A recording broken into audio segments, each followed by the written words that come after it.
फिर से एक बार 24 में प्रधानमंत्री बनाना है तो 22 में फिर एक बार योगी जी को मुख्यमंत्री बनाना पड़ेगा। तब जाकर ये देश का विकास आगे बढ़ सकता है। भारतीय जनता पार्टी अब किसके नेतृत्व में चुनाव लड़ेगी? ये बता। भारतीय जनता पार्टी कमल के फूल के नेतृत्व में चुनाव लड़ेगी। सुना आपने यूपी के उप मुख्यमंत्री केशव प्रसाद मौर्य ने क्या कहा।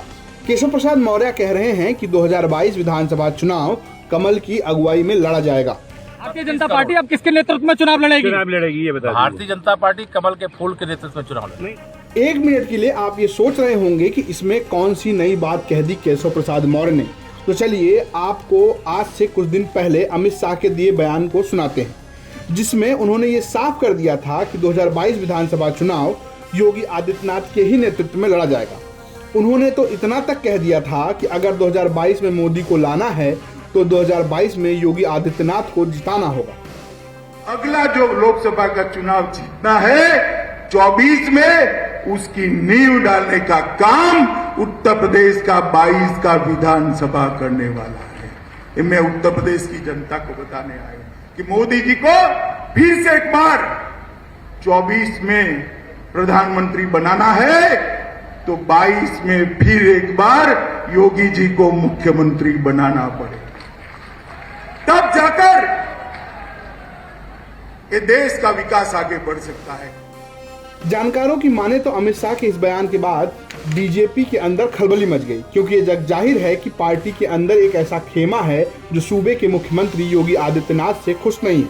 2017 में जिस हिसाब से योगी आदित्यनाथ को मुख्यमंत्री बना दिया गया, उससे पार्टी के कई बड़े नेता कुछ खास खुश नहीं थे। आज से कुछ महीने पहले भी ये कयास लगाए जा रहे थे कि योगी आदित्यनाथ को बीजेपी शीर्ष नेतृत्व साइड लाइन करने के मूड में है।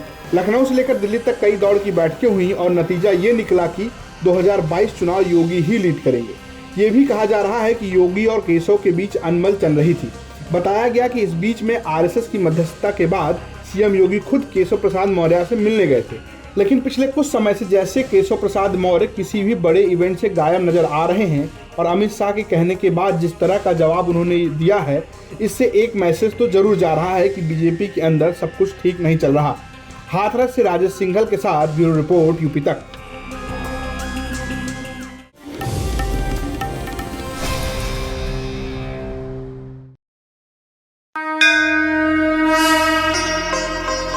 गोमती का किनारा या सरयू का तट, इमामबाड़े की सीढ़ी या ताज की चौखट, बनारस की सुबह अवध की शाम, संगम किनारे जहां जुटते खासो आम, चाय की चुस्की में यहां सरकारें हैं बन जानी।